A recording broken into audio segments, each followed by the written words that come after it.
In the last 24 hours, the Pentagon has confirmed 6 American casualties. Iran is claiming over 220. One of those numbers is a lie, but that is not the most important signal. The most important signal is a shadow circling high above the Persian Gulf right now. It is the E-6B Mercury, America's airborne nuclear command post, an aircraft whose sole purpose is to transmit launch orders if command systems on the ground are gone. This raises the real question: why do you deploy a Doomsday plane for a minor skirmish? To understand the answer, we can't look at today's battlefield.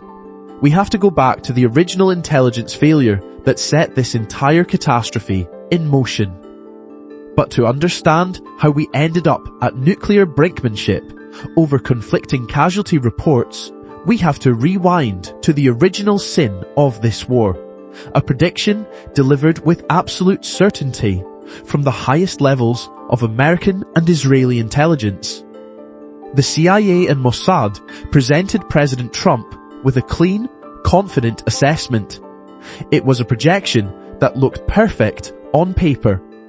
The core guarantee was this: assassinate Iran's top leader, and the regime would collapse from within like a house of cards. The intelligence promised a popular uprising, that ordinary Iranians would flood the streets to celebrate their liberation. It went further. The regime's inner circle would crack under the shock. The military command, suddenly leaderless, would splinter and fracture. In the sterile quiet of Langley, it was treated as a foregone conclusion. But the reality on the ground was not a PowerPoint slide. The streets did not fill with celebratory crowds. Instead, daily life and state security patrols continued. The regime did not fracture. And most importantly, the military did not splinter.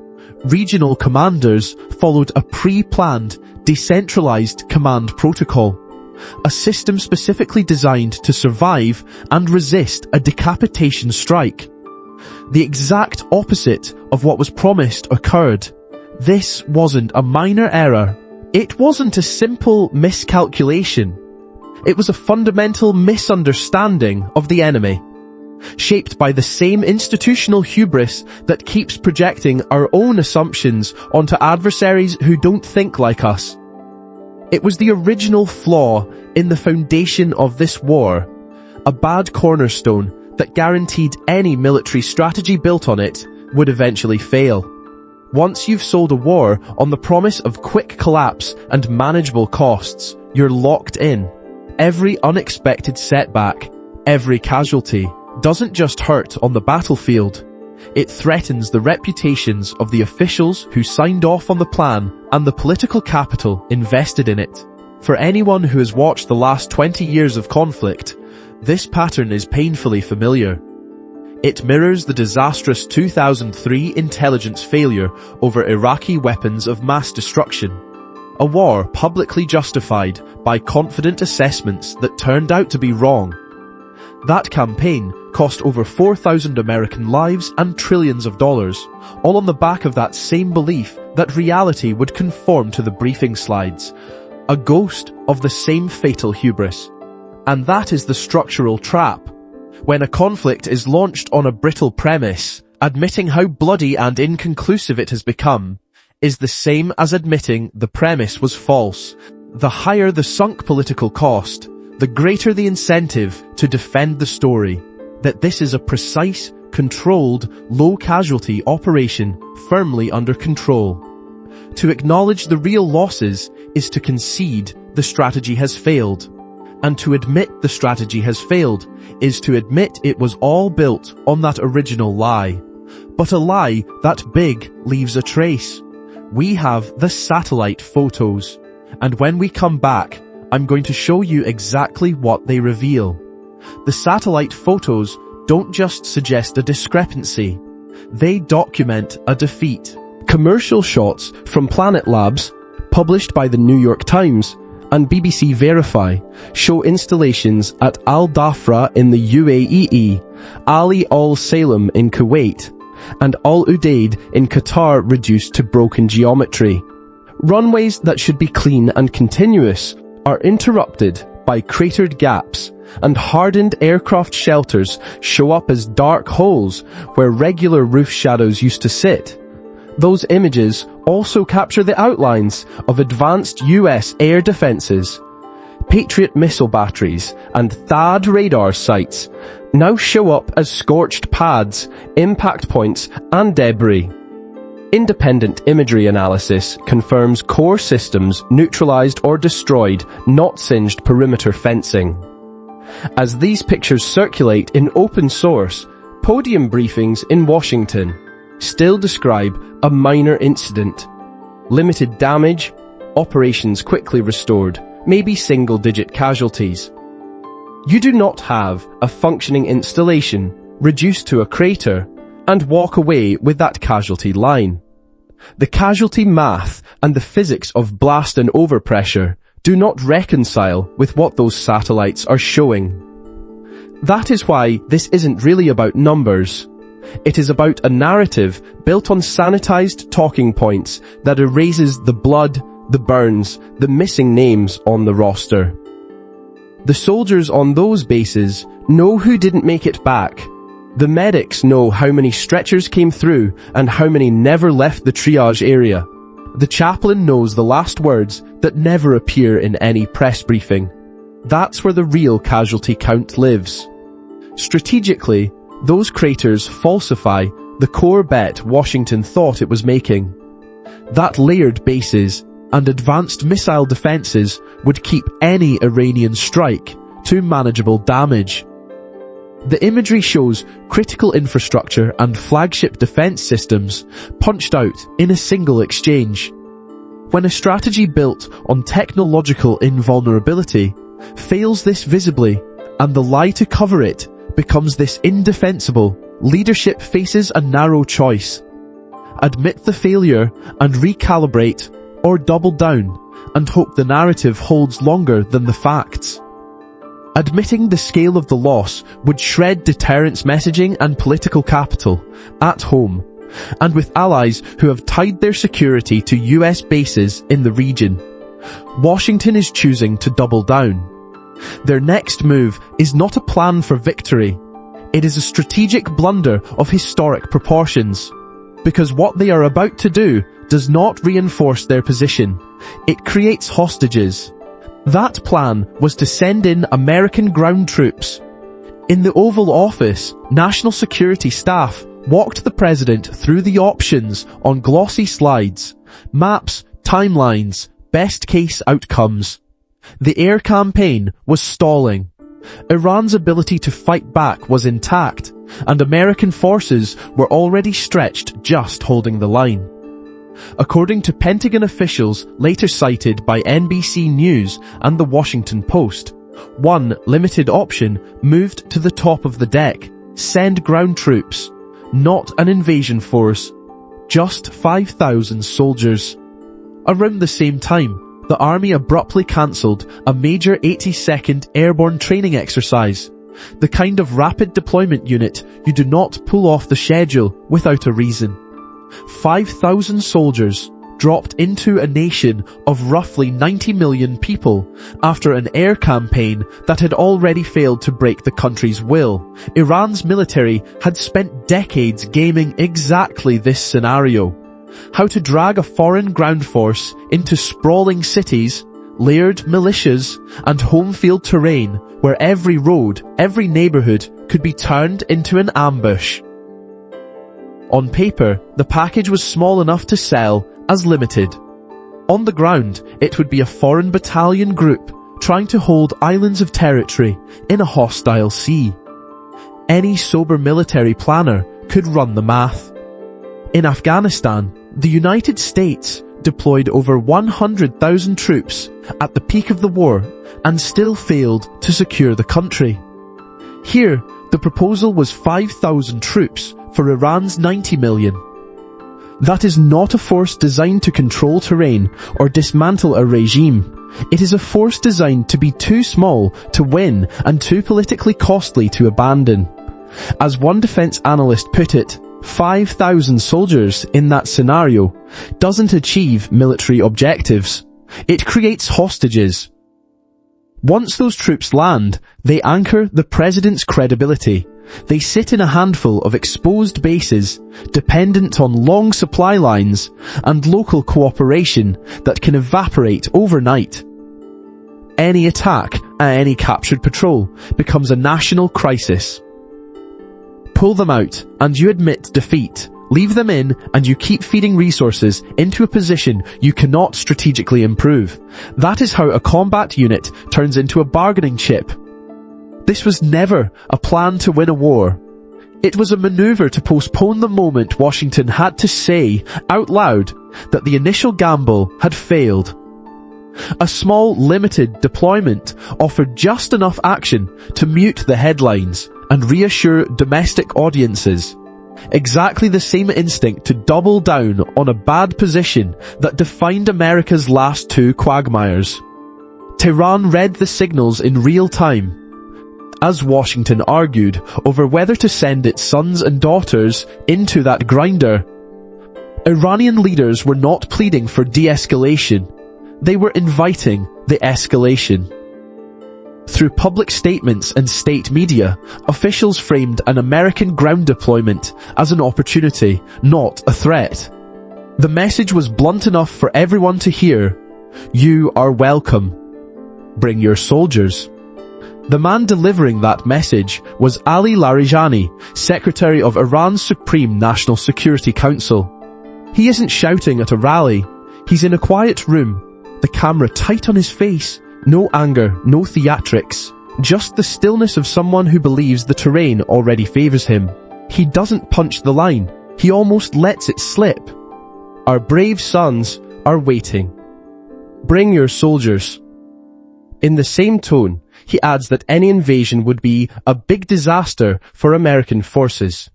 In an intel brief, that line would be underlined, not for drama, but as a marker of confidence. That confidence rests on decades of preparation. While America was bleeding out in the forever wars of Iraq and Afghanistan, Iranian planners treated them as a case study. Watching supply convoys get hit and occupations sour, as every road became a target. They built to exploit exactly that, decentralized command to survive decapitation strikes, and underground tunnel networks carved into mountain ranges so fighters and weapons can move and strike outside the reach of bombers. For any invader, that shifts the calculus from regime change to a grinding war of attrition on Iran's terms. Set that reality beside Larijani's invitation and the power dynamic flips. For Washington to win conventionally, it would have to break the regime and hold ground at a casualty and cost level the system at home can absorb. Exactly what Iran's defenses are designed to deny. On a Pentagon whiteboard, that calm taunt reads as a tell. Tehran reads the announced ground deployment as a bluff born of desperation to restore deterrence, not a plan the US can actually sustain. And that is why Washington's most dramatic signals have already shifted off the conventional board and into the sky, with the Doomsday nuclear command plane and other last resort tools held up as the backstop if the ground fight goes bad. But this raises the final critical question. If Iran is this prepared and this confident to win a conventional war on the ground, what is the last move on the board for a superpower that knows it's walking into a disaster, and yet absolutely cannot afford to lose? That last move is not a move on the ground at all. It brings us back to the most terrifying signal of this whole crisis, the E-6B Mercury. On March 4th of Asad, public flight tracking feeds lit up as two E-6B Mercuries launched almost simultaneously. One lifted off from Tinker Air Force Base and started a deliberate track toward the Persian Gulf. That isn't a bomber's show of force or routine patrol. It's nuclear command and control entering the theater, so launch orders can still go out if regional headquarters are destroyed. OSINT accounts on X pushed the screenshots viral with a blunt message. The United States had quietly put its nuclear command aircraft over the Gulf in case everything else failed. Watching that track creep across the map, a cold realization sets in. This isn't messaging Iran's foreign ministry. The real audience is the nuclear chain of command. The submarine captains and missile crews they might need if they lose everything on the ground. Think of this plane as a silent shark circling slowly in the upper atmosphere over the Gulf. It's not fast or aggressive. It just keeps carving the same orbit. That steady pattern tells Pentagon planners to assume forward headquarters can be hit without warning, and tells adversaries that even if they blind US bases, a survivable launch link remains overhead. The E-6B Mercury exists for one purpose. It's an airborne command post, the ultimate insurance policy. Its function is to relay launch orders to America's nuclear triad. The submarines, the ICBMs, the bombers, if ground-based command is cut off or destroyed, if regional headquarters are taken out, if national command authorities are isolated, if a decapitation strikes Seaver's normal channels. Its presence means the Pentagon now treats its regional command and control as something that might not survive a severe strike. Putting it into this theater shifts the conflict from a regional war into an active nuclear crisis. Leadership is no longer modeling how not to lose.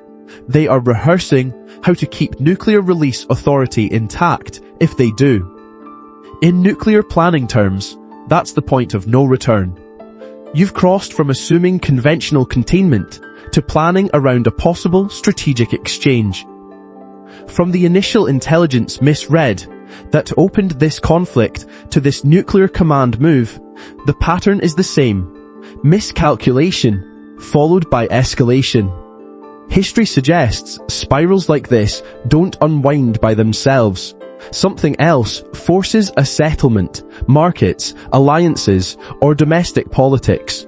For the seasoned investors and veterans watching this, what's the overlooked economic or political tripwire you believe is most likely to force a resolution before it's too late? Share your analysis in the comments. But this signal isn't just for Tehran or Washington. Every capital, from Riyadh to Beijing, is watching the same flight paths.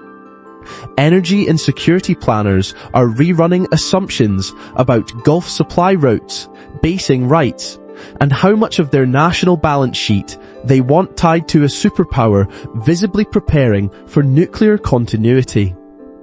And they now have to ask a harder question. When the world's reserve currency power starts rehearsing for the unthinkable, how do you reposition, politically and financially, before the repricing hits?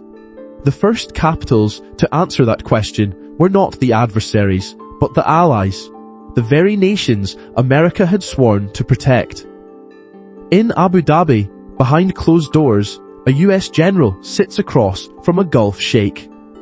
Outside Dubai's airport, a major global hub, is under flight suspensions, and ports are partly idle after Iranian retaliation against US bases hosted on Emirati soil. Every grounded plane and stalled container is the price of that alliance. The sheikh looks past the general, toward the city carrying the damage. His voice stays level. "We hosted you as our shield," he says. "Your presence has turned our cities into targets. We need you to leave before there is nothing left to protect." In Qatar and other capitals, the same message moves through private channels. Leaders are furious at being dragged into a war they never chose, and the cost-benefit calculus of the American security umbrella has flipped. The guarantor of security now looks like the primary source of risk. Meanwhile, in Beijing, the assessment comes in public. In a sterile press hall, a senior analyst from one of China's main military think tanks, watched as a barometer of PLA thinking, steps to the podium. His voice is flat, almost clinical. "America," he says, "has taken more damage in this conflict than at any point since Vietnam." He lets the comparison hang, then adds, "The situation is moving toward nuclear escalation. It must be stopped." In Beijing, a statement like that is not freelance opinion. China is not just observing, it is casting itself as the responsible power, the one urging a halt to an escalation Washington no longer seems able to control. Between Abu Dhabi and Beijing, the pattern is clear. Allies are quietly backing away. Rivals are recasting the narrative, and America is being priced as a source of escalation risk, not stability. That shift won't stay confined to briefings. The Pentagon's missile war over the Persian Gulf is the distraction, while the real fight against your capital is already moving onto the global balance sheet. That war is not fought for territory. It is a war of asymmetric economics, where the objective is not to defeat the US military, but to make its presence financially toxic. Washington kept tracking military metrics. The real battlefield that mattered was the balance sheet. Iran's entire strategy hinges on this one principle. They don't need to sink an American carrier. They only need to make it impossible for an oil tanker to safely pass through the Strait of Hormuz, as through that narrow channel flows 20% of the world's entire oil consumption. It is the global economy's jugular vein. And the moment the conflict escalated, they went for it. The effect was not gradual, it was immediate. The global shipping insurance market treated the Persian Gulf as a war zone. War risk premiums on tanker voyages into the region spiked, coverage tightened, and some underwriters refused to insure unescorted transits. Faced with that math, ship owners stopped sending tankers through. Within days, traffic came to a near halt. By early March 2026, satellite imagery showed more than 200 vessels anchored outside the strait. These were supertankers carrying the oil that keeps industrial economies running, locked in holding patterns. Brent crude prices surged about 15%, closing at $83 a barrel, a high not seen since the previous year. For American households, that abstract percentage translated into a concrete cost. The national average for a gallon of gas rose over 32 cents in a single week. That is not a headline in the Wall Street Journal. That's the direct cost of filling up your truck. It is the invisible tax levied by a catastrophic intelligence failure. If that shock holds, it moves from the pump into every energy-intensive input. Transport, food, manufacturing, squeezing margins, and forcing earnings downgrades. The institutions that live and die by those numbers, Goldman Sachs, JP Morgan, ran the scenarios. If the disruption lasted more than a few weeks, oil could jump toward $100 to $150 a barrel and push oil importing economies toward recession. At those levels, energy stops being just another input. Households divert income to fuel. Businesses delay investment. And central banks must choose between fighting inflation and hiking into a slowdown. A downturn is not guaranteed, but under those 2026 conditions, it becomes the base case, and markets began to price it. Volatility up, credit spreads widening. Corporate earnings, sovereign budgets, and current accounts became the actual front lines of the war. This is the balance sheet war, and it sits at the core of the strategic failure. Economic pain translates into overwhelming domestic and political pressure for a retreat long before any military conclusion is possible. It shows up in sliding approval ratings, anger at the pump, and legislatures balking at new war appropriations. The forever war blowback always finds its way home, not in flag-draped coffins, but on the balance sheet. This playbook, military hubris dismantled by economic constraints, is not new. The mistake is familiar. Leaders obsess over body counts, tonnage, and tactical metrics while ignoring the slow damage to the home economy that ultimately decides political will. That ghost has haunted the Pentagon for over 50 years, and its name is Robert McNamara. The same logic that lost the war in Vietnam was just applied in the Persian Gulf. That logic is built on a single fatal flaw: the belief that you can quantify a war of wills on a spreadsheet. That numbers can replace understanding, that trend lines can substitute for knowing the adversary. It was Robert McNamara's doctrine. The brilliant whiz kid from Ford, brought in to run the Pentagon like a corporation. Archival footage shows him at the podium in Washington under hot lights, a sea of microphones in front of him, a wall of charts behind. In Vietnam, the primary chart was the body count. As long as that line climbed, he could stand there in his calm corporate cadence, announce another week of enemy dead, and declare the strategy was working, even as troop levels surged past 500,000 American soldiers. Then cut hard decades later. The same man, now an elderly McNamara in the documentary The Fog of War. His shoulders smaller, his voice unsteady, eyes fixed on something only he can see. The charts are gone. Instead he tells the camera, "We were wrong, terribly wrong. We owe it to future generations to explain why." In that brief jump from podium to confession, you see the full arc of a failed strategy. Metrics that once proved progress exposed, in hindsight, as evidence of delusion. The strategic defeat was total. 58,220 Americans dead. A fall of Saigon that, given the reality on the ground, was inevitable from the start. Behind those earlier briefings, he and his team already knew they had profoundly misunderstood the battlefield and fatally underestimated the enemy. They were fighting a ghost they couldn't find and couldn't break. McNamara's staff misread the Vietnamese theatre and will to resist in the same way the CIA misread Iran's capabilities and resolve in this war. Elites in secure rooms, staring at reassuring numbers while the actual adversary adapted faster than their models.